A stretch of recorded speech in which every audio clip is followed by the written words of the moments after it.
آج کی اس محفل سے خطاب فرمانے کے لیے میں دعوت خطاب دیتا ہوں حضرت مولانا ڈاکٹر سید شاہ بدی الدین صابری صاحب مدظ اللہ العالی کو، جو صدر شعبہ عربی رہ چکے ہیں اور فی الوقت chairman of board of studies ہیں۔ میں حضرت قبلہ سے گزارش کرتا ہوں کہ آئیں ہماری محفل کو خطاب سے سرفراز فرمائیں۔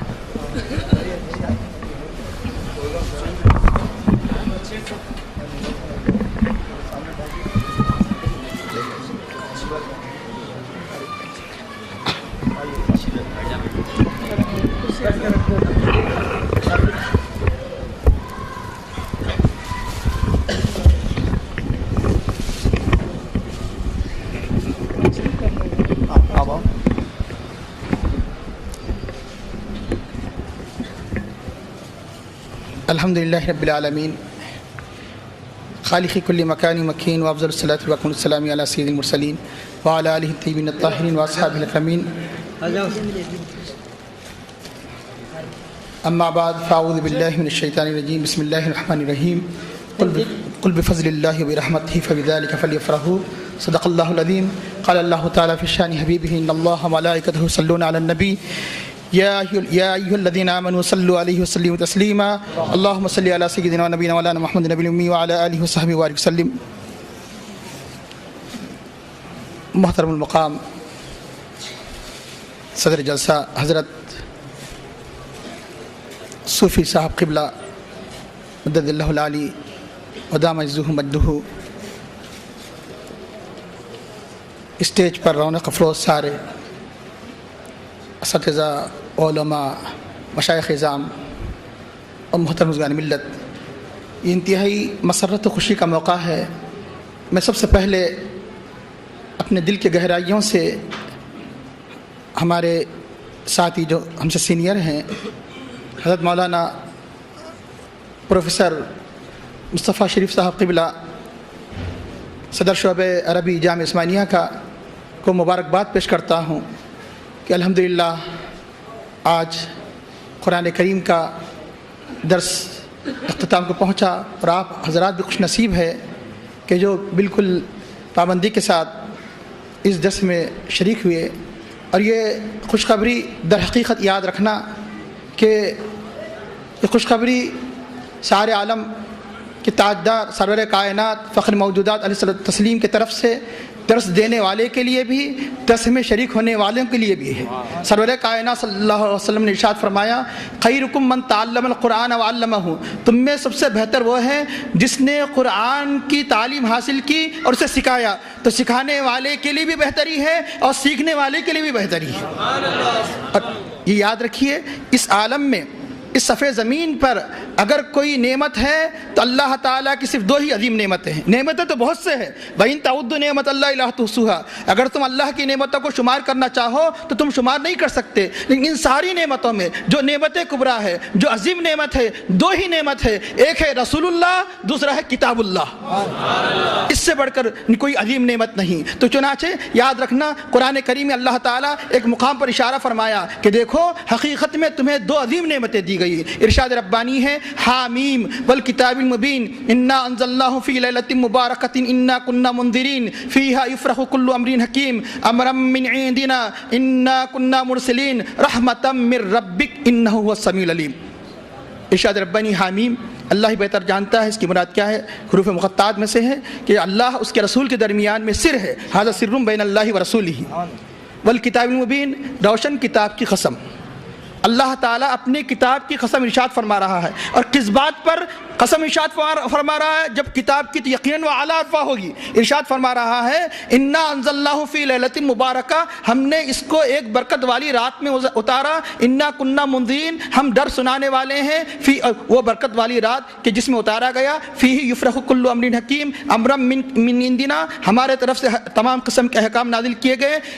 اب پہلی نعمت کا ذکر فرما کر، پہلی نعمت کیا ہے؟ ہم نے نے قرآن کی قسم ارشاد فرما کر قرآن ہی کی عظمت کو بیان فرمایا، قرآن کی قسم ارشاد فرما کر قرآن ہی کی عظمت بیان فرمایا۔ اب ارشاد ہو رہا ہے انا کننا مرسلین، ہم رسول کو بھیجنے والے ہیں، اور یہاں دھوکہ ہوگا، رسولوں کا معنی نہیں، مرسلین کی نسبت اللہ تعالیٰ کی طرف ہے۔ اللہ نے جمع کا صیغہ اپنے لیے ارشاد فرمایا کہ تعظیم کے طور پر انا کننا مرسلین، ہم یعنی اس نبی کو مبعوث کرنے والے ہیں۔ اب فرماتا ہے اللہ تعالیٰ دونوں کا ذکر فرما کر، ایک کتاب اللہ، ایک قرآن، صاحب قرآن اور صاحب قرآن کا ذکر کر کے فرماتا ہے رحمتم من ربک، یہ رحمت ہے تمہاری رب کی جانب سے۔ سبحان اللہ سبحان اللہ۔ لیکن ایک بات یاد رکھیے، یہاں کیا فرمایا؟ یہ بھی فرما سکتا تھا رحمت من رب العالمین، رب العالمین کی طرف سے رحمت ہے، اللہ تعالیٰ سارے کائنات کا رب ہے، الحمدللہ رب العالمین، لیکن اپنی ربوبیت کو کدھر منسوب فرمایا؟ اپنے حبیب کی طرف فرمایا۔ یوں تو اللہ تعالیٰ سب کا رب ہے، لیکن جو اللہ نے جس کو منتخب فرما لیا، جس پر عنایتوں کی بارش نازل فرماتا ہے، جس کو سارے جہانوں کے لیے رحمت بنایا، جس رحمت للعالمین کے صدقے میں تمہیں یہ کتاب ملی، اس لیے اپنی ربوبیت کو اپنے حبیب کی طرف فرمایا کہ رحمت ہے تمہارے رب کی طرف سے۔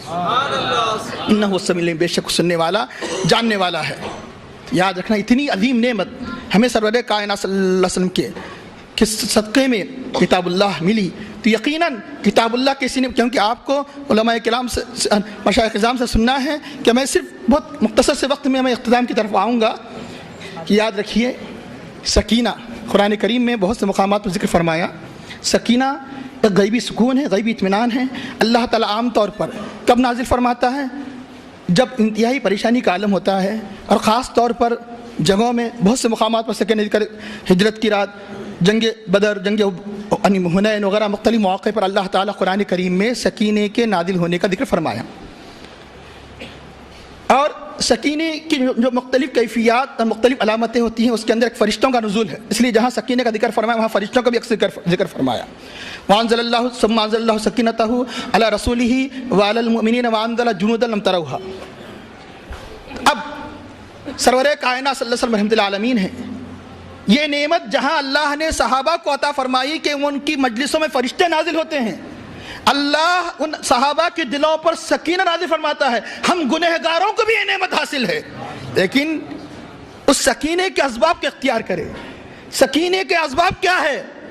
اس سکینے کی اسباب کے نزول کے اسباب میں سے ایک اہم سبب اگر ہمیں احادیث کریمہ ملتا ہے تو آئیے مسلم شریف کی اس روایت کو دیکھیے۔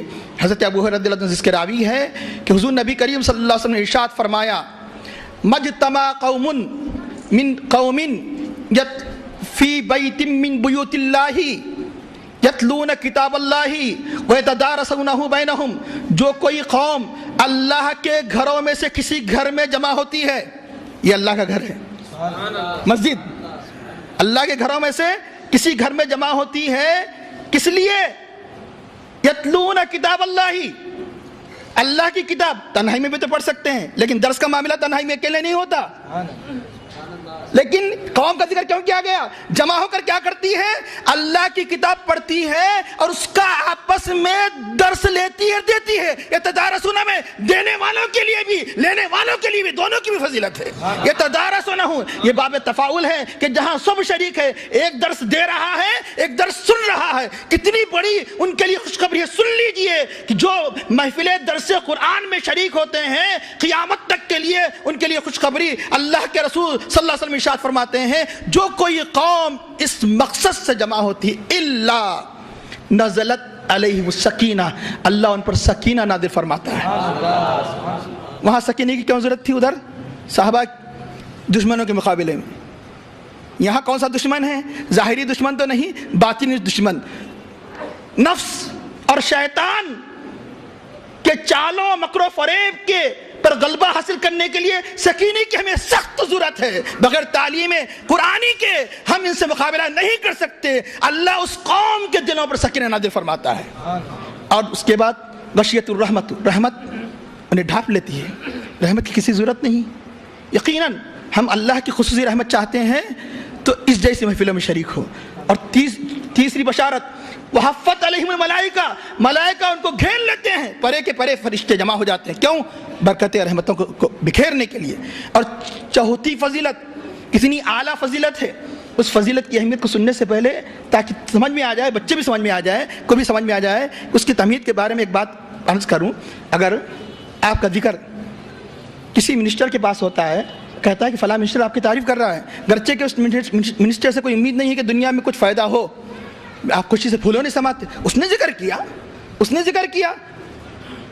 تو جب ایک دنیا دار جب ذکر کرتا ہے تو آپ اتنا خوش ہو جاتے ہیں، تو یاد رکھنا اگر سارے کائنات کا خالق و مالک یاد کرے، سارے کائنات کا خالق و مالک یاد کرے، تو اس کے مقدر کا کیا کہنا کہ ذکرہم اللہ فی من عندہ، اللہ تعالیٰ ان کے پاس ان لوگوں کا تذکرہ فرماتا ہے جو قرآن کے درس میں حاضر ہوتے ہیں، درس دیتے ہیں، کن کے پاس؟ جو اس کے پاس ہے، حاملان عرش میں اس کا ذکر ہوتا ہے۔ اور یہ نعمت اللہ نے ہمیں ہر موقع، جب انسان جب بھی درس قرآن میں اگر شریک ہوگا تو یہ نعمت سے اگر صدق دل سے اللہ کے نبی کے اس فرمان پر ایمان رکھ کر یقیناً یہ چاروں نعمتوں سے سرفراز ہوگا، یہ چاروں نعمتوں سے سرفراز ہوگا۔ اس میں جو ایک بات بیان کی گئی، عرض کر کے رخصت ہوتا ہوں کہ وَرَحْمَتِي وَسِعَتْ كُلَّ شَيْءٍ، میری رحمت ہر چیز پر وسیع ہے، لیکن وسیع تو سب پر ہے۔ اس رحمت کا سب سے بڑھ کر حصہ پانے والے کون؟ اس رحمت کا سب سے بڑھ کر حصہ پانے والے وہ کہ جن کا تعلق کس سے ہو؟ رحمت العالمین صلی اللہ علیہ وسلم سے ہو۔ جب تک نبی سے تعلق نہیں ہوگا، ان کے دامن سے وابستہ نہیں ہوں گے، تم حقیقی رحمت کے مستحق نہیں ہو سکتے۔ اور کس سے ہو؟ جس پیغام کو لے کر اللہ کے نبی آئے، کتاب اللہ سے ہو۔ میں عرض کیا کہ دو نعمتیں ہیں، ایک رسول اللہ صلی اللہ علیہ وسلم، دوسرا کتاب اللہ۔ جس کا تعلق اس سے ہوگا، ماننے والے رسول کی پیروی کرتے ہیں۔ الامی کسی سے کے سامنے زان و ادب طے نہیں کیا، کیونکہ اللہ نے انہیں سکھایا، سکھانے والا اللہ تعالیٰ، اس لیے نبی فرمایا کہیں امی سے دھوکہ نہ ہو جائے، یہ رسول کچھ نہیں جانتے۔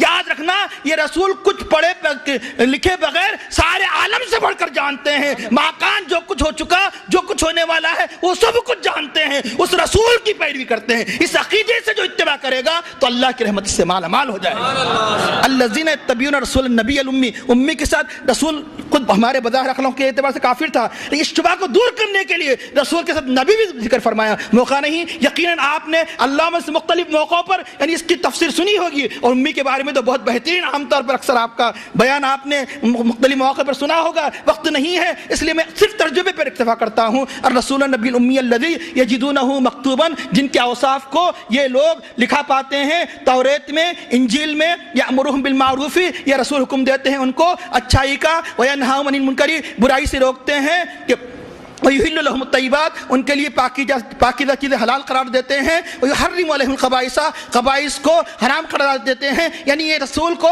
کس طرح پیروی کرتے ہیں، اس عقیدے کے ساتھ پیروی کرتے ہیں، مجبور بنا کر بھیجا نہیں گیا ہے، سارے اختیارات دے کر بھیجا گیا ہے۔ اور یہ رسول کی پیروی کیسے کرتے ہیں؟ وَيَضَعُ عَنْهُمْ إِصْرَهُمْ، یہ بھی عقیدہ رکھتے ہیں کہ ان سے ان کے بوجھوں کو دور کرتے ہیں، وَالْأَغْلَالَ الَّتِي، ان بندھنوں کو دور کرتے ہیں جو ان پر ہے، جو پہلے یعنی جتنی امتوں پر جو مشقتیں تھے یہ رسول دور کرنے کے لیے آئے ہیں۔ اس کا اللہ تعالیٰ اپنے حبیب کے 9 صفات کو ذکر کر فرماتا ہے، فالذین آمنوا بہ، جو ان پر ایمان لے آئے، وعزروہ، ان کی تعظیم و توقیر کرے، ونصروہ، ان کی مدد کرے، نشاط دین کو کے کام کو بجا لائے۔ اب ابتدا کس سے ہوئی تھی؟ رسول کی پیروی۔ انتہا کس پر ہو رہی ہے؟ رسول صلی اللہ علیہ وسلم نے جس پیغام کو لے کر آئے، وَاتَّبَعُوا النُّورَ الَّذِي، اس نور کی پیروی کرے، اس نور کی پیروی کرے، الَّذِي أُنزِلَ مَعَهُ، جو آپ کے ساتھ نازل کیا گیا، أُولَئِكَ هُمُ الْمُفْلِحُونَ، تو وہ کامیاب ہے۔ کامیابی کی شرائط کیا ہے؟ کہ ایمان بالرسول، تعظیم رسول، نصرت رسول، تبلیغ عظمت رسول کے ساتھ، تعظیم رسول کے ساتھ، اور اتباع کتاب و سنت۔ اب موقع نہیں، النور الذی انزل معہ کے تحت مفسرین کرام نے فرمایا الذین انزل معہ میں وہی جلی بھی ہے، وہی خفی بھی ہے، کتاب بھی ہے اور سنت بھی ہے، وہی کامیاب و کامران ہے۔ یقیناً جو جتنا اللہ کے نبی کے دامن سے وابستہ ہوگا، اور جو جتنا کتاب اللہ کے دامن سے وابستہ ہوگا، وہی سکسیسفل ہے، وہی کامیاب و کامران ہے۔